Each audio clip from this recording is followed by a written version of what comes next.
সনাতন জাগরণ মঞ্চের মুখপাত্র চিন্ময় দাসকে রাষ্ট্রদ্রোহ মামলায় কারাগারে আটক রাখা এবং ইসকন ইস্যুতে ভারত বাংলাদেশ এখন মুখোমুখি। দুই দেশের সরকারের পাশাপাশি জনগণের মধ্যে উত্তেজনা বিরাজ করছে। মিছিল মিটিং থেকে হুমকি, পাল্টা হুমকি, রাষ্ট্রীয় পর্যায় থেকে বিবৃতি, পাল্টা বিবৃতি যুদ্ধের কারণে দুই দেশের সম্পর্ক তলানিতে ঠেকেছে, যা ৭১-এর স্বাধীনতা যুদ্ধের পর এই প্রথম। গত ৫ই আগস্ট রাজনৈতিক পট পরিবর্তনের পর হিন্দুদের উপর হামলা নির্যাতনে এবং অন্তর্বর্তীকালীন সরকারের বিভিন্ন উপদেষ্টা, বৈষম্য বিরোধী ছাত্র আন্দোলনের সমর্থক এবং ইসলামী দলগুলোর বিভিন্ন মন্তব্য ও মনোভাবের কারণে ভারতের সঙ্গে বাংলাদেশের এক ধরনের বৈরিতা চলে আসছে। সম্প্রতি সনাতন জাগরণ মঞ্চের মুখপাত্র চিন্ময় দাসকে গ্রেফতার ও জামিন না দিয়ে কারাগারে প্রেরণ এবং সাইফুল ইসলাম আলিফ নামে একজন রাষ্ট্রপক্ষের সহকারী পাবলিক প্রসিকিউটরকে হত্যার ঘটনায় বাংলাদেশে হিন্দু মুসলিম একটি বিভাজন রেখা তৈরি হয়েছে, যার পরিপ্রেক্ষিতে দুই দেশের রাজনীতি উত্তপ্ত হয়ে উঠেছে। সংখ্যালঘু হিন্দুদের অভিযোগ, ডক্টর ইউনূসের নেতৃত্বাধীন অন্তর্বর্তীকালীন সরকার তাদের নানাভাবে নিপীড়ন করছে। এই অবস্থায় বাংলাদেশের সংখ্যালঘু সংশ্লিষ্ট পরিস্থিতির উপর ভারত গভীরভাবে নজর রাখছে বলে মন্তব্য করেছেন দেশটির পররাষ্ট্রমন্ত্রী এস জয়শঙ্কর। বাংলাদেশে হিন্দু সম্প্রদায়ের উপর সহিংসতার অভিযোগ এনে ভারতের লোকসভায় করা ৫টি প্রশ্নের লিখিত জবাবে এসব কথা বলেন জয়শঙ্কর। শুক্রবার এই প্রশ্নোত্তরগুলো প্রকাশ করেছে লোকসভা। প্রশ্নের জবাবে জয়শঙ্কর বলেন, বাংলাদেশ জুড়ে চলতি বছরের আগস্ট সহ বিভিন্ন সময়ে হিন্দু ও অন্যান্য সংখ্যালঘুর উপর সহিংসতার খবর দেখেছে ভারত সরকার।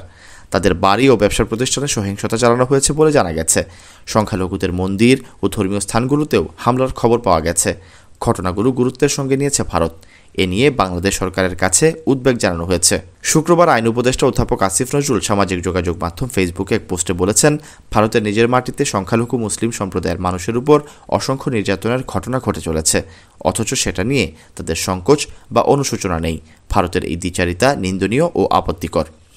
আইন উপদেষ্টা ভয়েস অফ আমেরিকা বাংলার বরাত দিয়ে লিখেছেন, বাংলাদেশের ৬৪.১% মানুষ মনে করছেন অন্তর্বর্তী সরকার দেশের সংখ্যালঘু জনগোষ্ঠীকে বিগত আওয়ামী লীগ সরকারের চেয়ে বেশি নিরাপত্তা দিতে পারছে।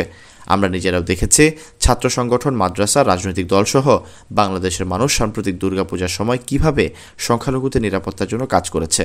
সর্বশেষ চট্টগ্রামে আইনজীবী সাইফুল ইসলামকে নির্মম ও উস্কানিমূলকভাবে হত্যার পরও বাংলাদেশের মুসলমানরা অসীম সংযম ও ধৈর্যের পরিচয় দিয়েছেন, লিখেছেন আসিফ নজরুল। এদিকে কলকাতার বাংলাদেশ উপদূতাবাসের সামনে বঙ্গ হিন্দু জাগরণ নামে একটি সংগঠন বাংলাদেশের জাতীয় পতাকা ও প্রধান উপদেষ্টা ডক্টর মোহাম্মদ ইউনূসের কুশপুত্তলিকা দাহ করেছে। এই ঘটনায় বাংলাদেশের পররাষ্ট্র মন্ত্রণালয় তীব্র নিন্দা জানিয়েছে।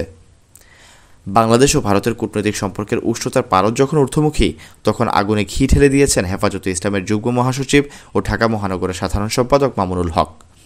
শুক্রবার বাদ জুমা ঢাকায় জাতীয় মসজিদ বাইতুল মোকাররমের উত্তর গেটের সামনে এক বিক্ষোভ সমাবেশে তিনি বলেছেন, বাংলাদেশের বিষয়ে ভারতের রাষ্ট্রীয় নীতি পরিবর্তন করতে হবে।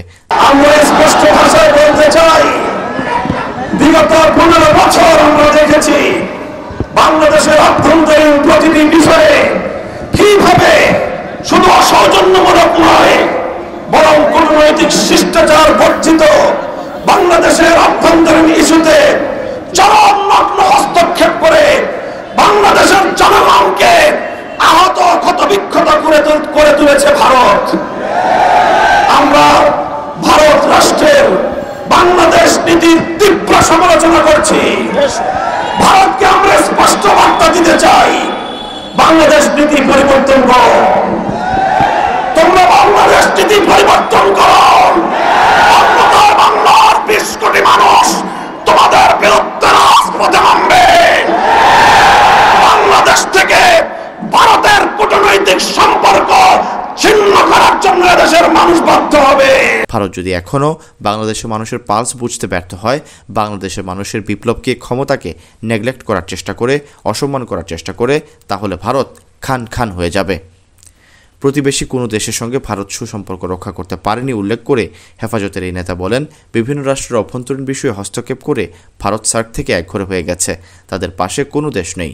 চারপাশ থেকে ক্ষুদ্র শক্তিগুলো হাত পা নাক চেপে ধরলে তারা দম নিতে পারবে না। মামুনুল হক অভিযোগ করেন, বাংলাদেশে সম্মিলিত সনাতনী জাগরণ জোটের মুখপাত্র চিন্ময় কৃষ্ণ দাস ব্রহ্মচারী ভারতের নির্দেশনায় দেশের ভেতরে নৈরাজ্য সৃষ্টির পায়তারা চালিয়েছেন।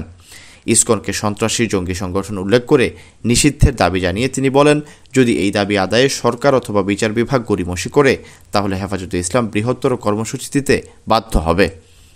একই দিন শুক্রবার নয়াদিল্লিতে ভারতের পররাষ্ট্র মন্ত্রণালয়ের সাপ্তাহিক ব্রিফিংয়ে মন্ত্রণালয়ের মুখপাত্র রণবীর জয়সওয়াল বলেন, উগ্র বক্তব্যের ঢেউ, সহিংসতা ও উস্কানির ক্রমবর্ধমান ঘটনায় আমরা উদ্বিগ্ন। এসব বিষয় শুধু মিডিয়ার অতিরঞ্জন হিসেবে খারিজ করা যায় না।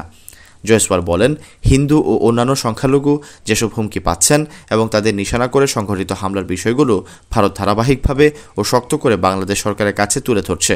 এ বিষয়ে আমাদের অবস্থান খুবই স্পষ্ট। অন্তর্বর্তী সরকারকে অবশ্যই সব সংখ্যালঘুকে রক্ষার দায়িত্ব পালন করতে হবে, বলেন ভারতের পররাষ্ট্র মন্ত্রণালয়ের মুখপাত্র। ভারত ও বাংলাদেশের পররাষ্ট্র সচিব পর্যায়ের বৈঠক হতে পারে বলে বাংলাদেশের সংবাদ মাধ্যমে প্রকাশিত খবর নিয়ে এক প্রশ্নের জবাবে জয়সওয়াল বলেন, এটা যখন হয় তখন আপনাদের জানানো হবে। জয়সওয়ালের এমন জবাবের পরিপ্রেক্ষিতে ভারত বাংলাদেশের পররাষ্ট্র সচিব পর্যায়ে ডিসেম্বরে যে বৈঠক হওয়ার কথা রয়েছে তা অনিশ্চিত বলে মনে করছেন কূটনৈতিক বিশ্লেষকরা। Syed Sakib, BNA news 24।